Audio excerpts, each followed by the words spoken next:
बिल्कुल, बहुत अच्छा स्वागत है आप सबका। देखो, समस्या क्या है, ये कर्म भोग की है। जब तक आपके साथ आपके पूर्ण गुरु की छाया नहीं होगी, ये अधिकार भगवान को भी प्राप्त नहीं है कि आपके कर्म भोग काट सके। इस बात को ध्यान से समझना। भगवान को भी नहीं प्राप्त है, अवतार को भी प्राप्त नहीं कि किसी के कर्म भोग काट दे, क्योंकि अवतार खुद भोगने आता है, अपने कर्म को भोगने के लिए आता है। ठीक है, तो काटने की शक्ति भगवान के पास नहीं है। भगवान क्या करता है, आपकी प्रार्थना पूजा से दो काम करता है। या तो आपको वहाँ पहुँचा देगा जहाँ आपके भोग कट सकते हैं, एक, या फिर आपके इस धरती पर अगर ऐसा कोई दरबार या व्यक्ति मौजूद नहीं है जो आपके कर्म भोग नष्ट कर सकता होगा, तो भगवान इतना काम करेगा, ईश्वर, कि आपकी सहने की क्षमता बढ़ा देगा, ताकि आप उस भोग को भोग सके आराम से, पता न लगे ज़्यादा, है ना। दो ही तरीके हैं।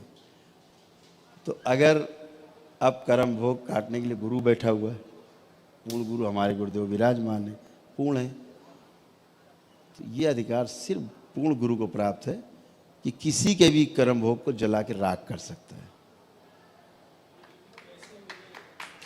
है ना। मौजूद है तो अभी तो आए हो आप। गुरु माने टीचर, सूचना देता है आपको। पूर्ण गुरु का मतलब वो जो अनुभव कराता है आपको। आया बात, समझ नहीं आई? एक टीचर है, केवल किताब की पढ़ी बात आपको सुना रहा है, कथा सुना रहा है, राम कथा, कृष्ण कथा, राधा कृष्ण, फलाना कथा, उसी में लोग झूम रहे हैं, नाच रहे हैं, ऐसा किया वैसा किया, ये हुआ वो हुआ।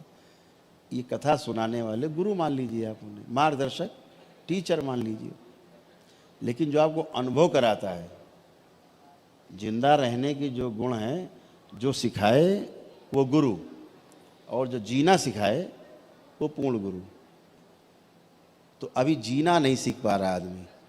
न सीख पाने के कारण जीना क्या हो रहा है, भाई भाई को नहीं समझ पा रहा, माता पिता बच्चों को, बच्चे माता पिता को नहीं समझ पा रहे, पति पत्नी को आपस में नहीं समझ पा रहे हैं। सब जगह क्लेश। यहाँ पति पत्नी लड़ते हुए, झगड़ते हुए, थप्पड़ घूंसा करते हुए आते हैं। यहाँ मारते कंटा, मेरे सामने खड़े थप्पड़ मार देते हैं पति पत्नी। और जब यहाँ से जाते हैं ना, तो दोनों ऐसे हाथ पकड़ के जाते हैं जैसे आज ही शादी हुई है। क्यों? कि जो कारण है वो दिख नहीं रहा है किसी को। अब काउंसलिंग हो रही बैठ के शहर में, सारे ऑफिसर्स परेशान है, पति पत्नी झगड़ा कैसे निपटे, अरे ना। अब लोग लगे पड़े, यहाँ वो काम हम 10 मिनट में कर देते हैं। दोनों हाथ मिला के अभी गए, अभी दोनों पति पत्नी के अभी बात करने को तैयार नहीं थे, अभी दोनों हाथ पकड़ के गए, अभी 1 घंटा नहीं हुआ।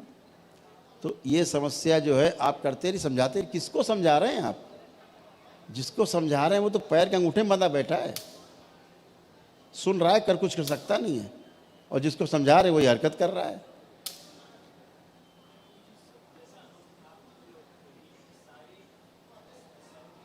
स्मृतियां हैं, पितृ की स्मृतियां हैं। देखिए, पितृ तो आप यदा कदा आप लग जाएंगे, अच्छे लोग मिल जाएंगे, मुक्ति भी करा लेंगे, चले भी जाएंगे कुछ, ठीक, कोई ऑप्शन नहीं। गया में कोई मुक्ति हो नहीं रही, होती नहीं। अब धार्मिक स्थान है, इस ज़्यादा नहीं उसके बारे में बोला जा सकता। ये कह सकते हैं ठीक है, आप जाते हैं तो उसका कुछ दिन प्रभाव तो रहता ही है पितृ पे, है ना। लेकिन आप जरा समझिए, अच्छे भी लोग होते हैं, बुरे भी होते हैं, चाहे हम लोगों में चाहे पितृ में। हम ही लोग तो पितृ बनेंगे बाद में। तो परिवार में अच्छे होते हैं और खराब भी होते हैं, दोनों होते हैं। दुष्ट हैं तो नहीं जाने, निकलने नहीं देंगे बाहर। उन्हें पता है ये दरवाज़ा खुल गया तो हमको सबको जाना पड़ेगा, तो बांध के रखते हैं। जो चीज़ हम लोग देखते हैं वो खतरनाक है, मतलब टू मच डेंजरस। जो हम लोग देखते हैं वो बहुत ही डेंजरस है। अभी हम यहाँ दरबार में हम लोग बैठे हैं, अभी 5 बजने जा रहा है। अभी यहाँ से उठेंगे आरती के पहले 7 बजे आसपास, ठीक, अपने और काम करेंगे, दरबार के काम में लगेंगे सारे बच्चे सब हैं। फिर रात में बैठते हैं हम लोग, सवेरा हो जाता है, 4-5 बज जाता है सुबह। फिर सारे बच्चे बैठते तो बैठेंगे, सब मेरे साथ बैठते हैं। सुबह 5-6 4-5-6 बज जाता है। क्यों बैठते हैं भाई, पागल है हम लोग कि टाइम बहुत है कि पिक्चर देखते हैं। ये सारे हम 15-20 लोग बैठ रात में काम करते हैं पूरी सृष्टि पे। एक एक खींच के दुष्टों को लाते हैं, महादुष्टों को पकड़ पकड़ के, जो पूरी सृष्टि में जिन लोगों ने आतंक मचा रखा होता है। देवी देवता के नाम पे पूजा ले रहे हैं बैठ के मंदिरों में, देवी देवता गायब हैं। मंदिरों में राक्षस दैत्य दानव बैठे हुए हैं, आपसे पूजा ले रहे हैं, आप पूजा कर रहे हैं, आप इनवाइट कर रहे हैं उनको प्रणाम करके, घरों में घुस रहे हैं, महिलाओं बच्चियों में आ रहे हैं, दुष्टता फैला रहे हैं। क्या कारण है कि आपके पूजा पाठ जितना आप करते हो, जितना जप तप अनुष्ठान करते हो, उल्टा क्यों हो जाता है? ये दुष्ट बैठे। अब यहाँ आते हो, यहाँ क्यों अच्छे हो जाते हो? इसीलिए दरबार है, पूर्ण गुरु बैठे, गंदगी आ नहीं सकते। अब बेटा साइंस है पूरी, मंदिरों में जब प्राण प्रतिष्ठा होती उसी समय गड़बड़ी हो जाती है। जैसे पति पत्नी में एक प्राण प्रतिष्ठा होती है अगले जीवन की, एक शरीर की, वो भी एक प्रकार की प्राण प्रतिष्ठा ही है। प्राणों के जीवित शरीर हैं, प्राण हैं भी, उनमें प्राण प्रतिष्ठा होती है। दोनों में आदान प्रदान मूलाधार चक्र के फलस्वरूप होती है, सक्रियता के कारण एक स्थूल शरीर आता है। ऐसे ही पत्थर में भी प्राण प्रतिष्ठा होती है प्राणों की। लेकिन किसके प्राण लाए जाएं उसमें? अगर मान लीजिए आपने हनुमान जी की प्राण प्रतिष्ठा करनी है तो अब सारे संस्कार और सारे जो वैदिक नियम है वो सब पालन किए गए, और ये हुआ। अब हनुमान जी तो एक शक्ति है, वो तो फैली हुई सृष्टि में, एक जगह तो आ नहीं सकते, और एक जगह होंगे तो दूसरी जगह नहीं होंगे, दूसरी जगह होंगे तो तीसरी जगह नहीं होंगे। तो वो तो एक शक्ति है, व्यक्ति नहीं है हनुमान जी। हनुमान जी एक शक्ति है, एक एनर्जी है, फैली हुई पूरी सृष्टि में। तो अब क्या होगा कि एक वहाँ पर ऐसी एक जीवन एक आएंगे तो लाखों जीवन वहाँ पे हनुमान जी जैसे चरित्र के, जैसा चरित्र जिया होगा हनुमान जी जैसा, वो एक जीवन आते हैं कि ठीक है मैं इस स्थान की जिम्मेदारी स्वीकार करता हूँ। ठीक है, मैं यहाँ बैठ करके, मनुष्य आएंगे उनको हम दृष्टि देंगे, रास्ता दिखाएंगे, मदद करेंगे। तो वहाँ पर एक जीवन अपने को रहना स्वीकार करता है। ठीक से अगर प्राण प्रतिष्ठा हो गई तो एक ही जीवन प्रतिष्ठित होगा। जैसे पति पत्नी के संसर्ग से 4 लाख से एवं स्पर्म काउंट्स निकलते हैं पुरुष को, लेकिन एक ही प्रवेश कर पाता है गर्भाशय में, एक, बाकी सब नष्ट माने वापसी, जहाँ से आए वापस। ठीक ऐसे ही प्राण प्रतिष्ठा में होता है, आते लाखों लोग हैं, प्रतिष्ठित एक हो पाता है जो ताकतवर होता है। ठीक है, ये भी आपने खूब पढ़ा होगा, खूब जम के, ये देवी देवताओं और देवताओं के और दैत्यों के युद्ध में कौन जीतता है? दैत्य जीतते हैं हर बार। देवता तो तब जीतते हैं जब ब्रह्मा विष्णु महेश खड़े होते हैं, अन्यथा तो एक युद्ध नहीं जहाँ जीत गए हों ये देवताओं से। देवता है बताइए कहीं? भागते हैं। ठीक, क्या चाहिए? अयासी राजसी, यही सब चलता है उनके मन में। जाओ उनको पूजोगे तो वही मिलेगा आपको। आलस क्या बोले, इसके लिए क्या बोले? ठीक है ना। अब बहुत कथा अंदर की खराब है जो हम आपको बता नहीं सकते यहाँ, इसीलिए पकड़ पकड़ पिटाई करते हैं अच्छे अच्छे ला के।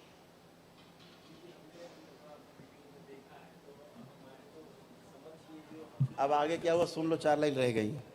अब क्या हुआ कि हमने आपको बताया कि देवताओं से ज़्यादा दैत्य ज़्यादा ताकतवर है। जहाँ पर ये सब हो रहा होता है, प्रतिष्ठा हो रही होती है, दैत्य भी आते हैं।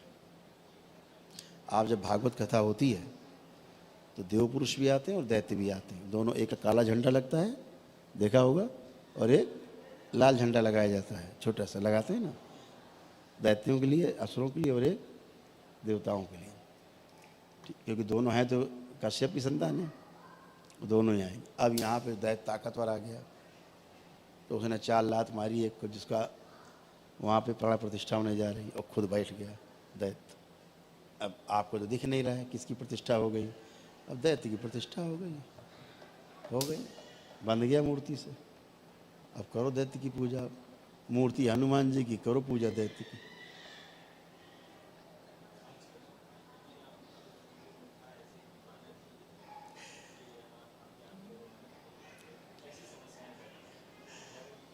यहाँ पे आधा आदमी बालाजी से आता है, पीड़ित।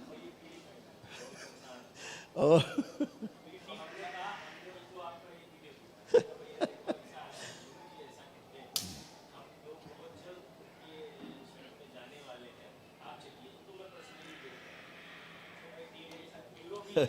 ठीक है, अच्छा, बहुत बढ़िया।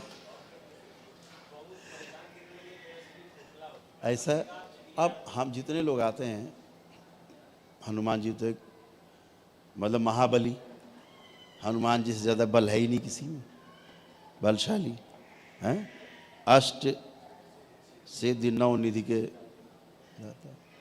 अब आप समझिए, जो सबसे बड़ा बलवान हो इस पूरी सृष्टि में, उसको प्रेत की आवश्यकता बैठाने की, एक प्रेतराज, कि तुम सबको ठीक करो। जिनके नाम को सुन के हनुमान जी के प्रेत भाग जाता है, वो प्रेत उनके बगल में बैठा हुआ चिकित्सा कर रहा है। आप जरा थोड़ी बुद्धि खोलो सब लोग, और जरा सोचो बुद्धि खोल के, जिनका नाम ले लो तो भूत प्रेत गायब हो जाते हैं। सत्य यही है, बिल्कुल गायब हो जाते हैं, एक नहीं बचता। अमावस्या में गंगा स्नान कर लो, एक प्रेत नहीं बचता शरीर में किसी के, एक प्रेत नहीं बचता। पितर को नहीं जाते, पितर नहीं जाएंगे, लेकिन प्रेत एक नहीं बचेगा बाहरी। इसीलिए हमारे ऋषि मुनियों ने परंपराएं बनाई, हर अमावस्या में कोई न कोई स्नान, गंगा स्नान। ये एक लॉजिक है उनका, कि जितनी बाहरी चीज कूड़ा करकट इकट्ठा हो जाता है ना, आप स्नान मारे तो गायब, आप हल्के हो गए, तो पितर बचे। ये दुष्ट चले गए, दिन भर छेड़खानी कर रहे हैं, उठा फटाक में जाए। तो ये इसका लॉजिक था। हम मानते गए बेवकूफ़ों काम गंगा नहाना है, गंदे हो जाओगे, है। वो तो मोक्षदायिनी है, उसकी शक्ति है सृष्टि में। आप अच्छा खासा हो, खुद खेल कूद रहा, उछल कूद, गंगा नहला तो शांत हो जाएगा। आप करके देख लीजिए, है ना। तो ये माँ में शक्ति, गंगा माँ में ही शक्ति है, हमने उसको मान रखा कुछ और।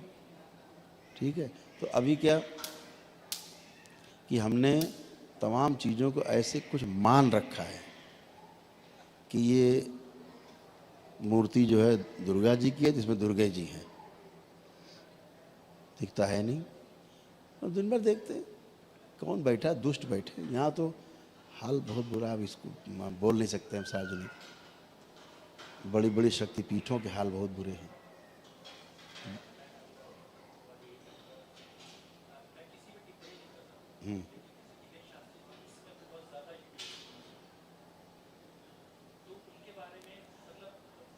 देखो बच्चा है, ठीक है, अच्छा है, करे, सब लोग कर रहे हैं, लेकिन क्या है, मैं फिर आपसे कह रहा हूँ, यहाँ दरबार में क्या होता है पता है आपको? यहाँ एक एक आदमी का रजिस्ट्रेशन होता है।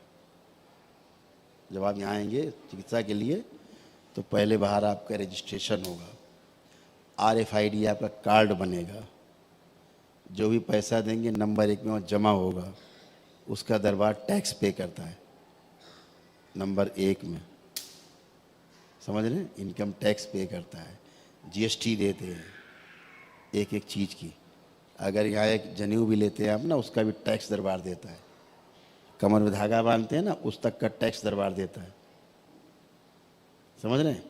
एक एक आदमी का डिटेल होता है, एक एक व्यक्ति से मिलते हैं हम और ठीक करके भेजते हैं। आपके सामने ठीक हो जा रहे हैं सब ये। हाँ भीड़ आ गए, हाँ भाई ओ एक हल्ला मचा है, अरे हाँ मार गए, कट गए, हाँ सब ठीक हो गए, जाओ। ऐसे ठीक हो रहा है? ऐसे आदमी ठीक होगा? इसीलिए कहीं नहीं ठीक होता। इसके लिए जो बैठा हुआ है, जिसको शक्ति मिली हुई है, उसको पूरा देखना है। अभी तो जो जो हम करते हैं ना, वो तो अभी कलयुग में किसी किताब में नहीं लिखा है। ये तो अनुसंधान दरबार ने किए हैं, पिछले 5 वर्षों में अनुसंधान ही अनुसंधान किए हैं, तब वहाँ पहुँचे हैं कि असली समस्या की जड़ कहाँ है। आप पूरी तरह शुद्ध हो जाओ, उसके बाद आपका स्थूल शरीर है, पीछे सूक्ष्म शरीर है, फिर कारण शरीर है, फिर उसके पीछे तुरी शरीर है। यही आपके बदमाश अंदर लड़ रहे हैं, आपस में लड़ रहे हैं। आप सोच रहे भूत प्रेत है। दिन भर निकाल के हम नष्ट करते हैं। अभी एक बच्ची थी, उसके निकाले, उसी का तुरी सरी निकाल के नष्ट किया, स्वयं का। भरे हुई गंदगी आपस में, आप ही की गंदगी भरी हुई है स्वयं की। दूसरों कौन कहता? आप भूत प्रेत फंसे हुए। भूत प्रेत की समस्या थोड़े ना है, हम एक धरती पर लात मार दे पूरे धरती भूत प्रेत खत्म हो जाएंगे। ये भूत प्रेत की समस्या है, कोई समस्या नहीं, डराने के लिए ये। जैसे डॉक्टर डराते हैं ना, अरे मर जाओगे, अरे पैर ना उतारना नीचे, चलना मत 4 कदम, मर जाओगे, बीपी बढ़ जाएगा तुम्हारा, मरने वाले हो तुम, लेटो लेटो लेटो जल्दी। अब आदमी डर के मारे लेट गया, मर जाओगे। ये उनके पास अस्त्र है, ये मशीन बता रही मर जाओगे, चिरवा लो। तो डराने के लिए लोग बात करते हैं भूत प्रेत और दुनियादारी नौटंकी। कोई भूत प्रेत की औकात नहीं होती, कोई हैसियत नहीं है, और भूत प्रेत कुछ होता भी नहीं है। एक थप्पड़ मारो बताया तो अमावस्या चले जाओ, गंगा स्नान कर लो, खत्म भूत प्रेत। अब इससे सरलतम विधि क्या होगी? हनुमान जी का नाम ले लो, भूत प्रेत गायब।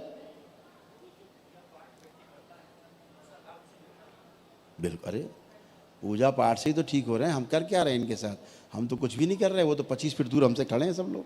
हम तो छूते भी नहीं किसी को, छुआ किसी को अभी तक, छूते ही नहीं, मिलते ही नहीं किसी को। ये तो हमसे ना भी मिले तो स्वस्थ ही है, बस इनके भ्रम है। हम केवल भ्रम तो हटा रहे हैं, आखिर क्या बोलते हैं, भ्रम नष्ट कर दिया जाए।